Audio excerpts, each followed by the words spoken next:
নমস্কার বন্ধুরা, সকলে কেমন আছো? আশা করছি সকলে অনেক ভালো আছো। নতুন একটি রেসিপিতে তোমাদের সকলকে স্বাগত। আজকে আমি বানিয়ে দেখাবো অনুষ্ঠান বাড়ির মতো নরম তুলতুলে নানপুরি। এইভাবে এই রেসিপিটি তোমাদের সকলের কাছে অনেক ভালো লাগবে। নানপুরি রেসিপিটি বানানোর জন্য এইখানে ময়দা আর টক দই নিয়েছি, এই দিকে নিয়েছি লবণ, চিনি আর খাওয়ার সোডা, এই দিকে নিয়েছি সাদা তেল। এবারে টক দইটার সাথে সব উপকরণগুলো মিশিয়ে নেব। আমি এইখানে খাওয়ার সোডা ব্যবহার করেছি, এইখানে বেকিং পাউডারও নিয়ে নিতে পারো। টক দইতে দিয়ে দিচ্ছি খাওয়ার সোডা, স্বাদ অনুযায়ী লবণ, চিনি দিয়ে দইটাকে ভালো করে ফেটিয়ে নেব। আমি প্রায় 1 মিনিট ধরে দইটাকে ফেটিয়ে নিয়েছি। এবারে দিয়ে দেব সাদা তেল। সাদা তেল দিয়ে আবারও দইটার সাথে ভালো করে ফেটিয়ে নেব। এতে নানপুরির ভেতরটা অনেক সফট হবে আর নানপুরিটাও খেতে অনেক ভালো লাগবে। এবারে দিয়ে দেব ময়দা।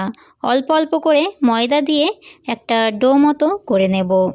তোমরা যারা প্রথম আমার চ্যানেলে আমার ভিডিও দেখছো, আমার চ্যানেলটিকে সাবস্ক্রাইব করে দিয়ে পাশে থাকা বেল আইকনটি অল করে রাখার অনুরোধ রইল, যাতে আমার নিত্য নতুন রেসিপিগুলো তোমরাই প্রথমে দেখতে পাও। আমার সকল নতুন পুরনো বন্ধুদের আমার পাশে থাকার অনুরোধ রইল। একটা ডো মতো করে নিয়েছি, আমি এতে সামান্য পরিমাণ একটু জল অ্যাড করলাম। এবারে ডোটাকে হাতের সাহায্যে ভালো করে মেখে নেব।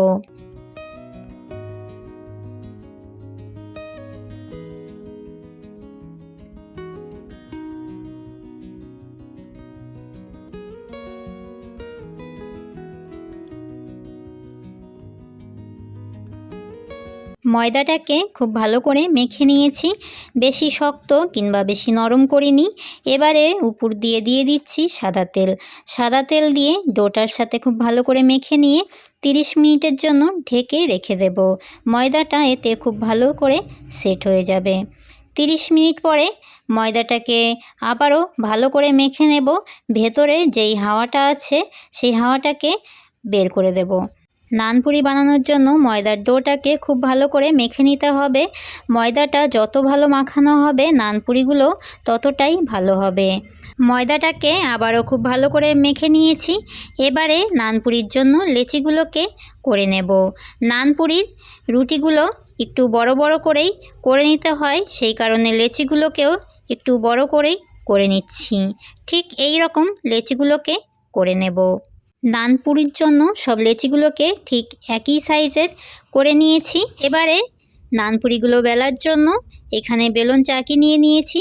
বেলন চাকিতে সাদা তেল ভালো করে মাখিয়ে নিচ্ছি, যাতে নানপুরিগুলো বেলার সময় বেলন চাকিতে লেগে না যায়।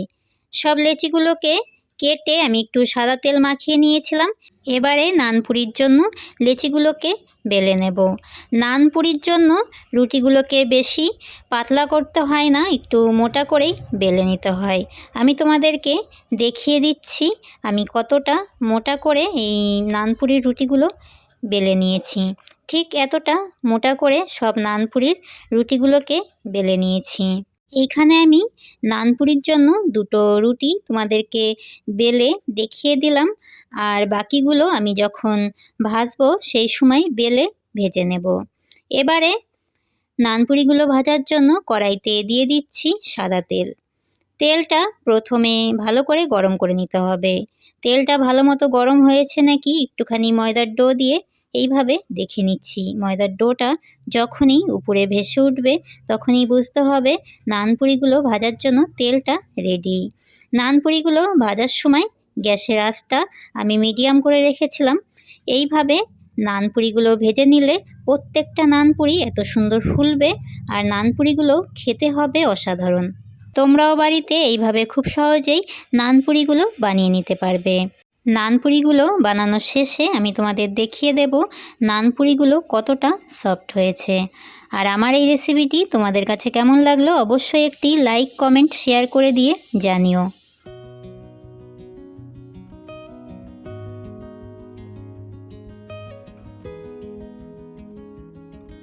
সব নানপুরিগুলো ভেজে নেওয়া হয়ে গেছে।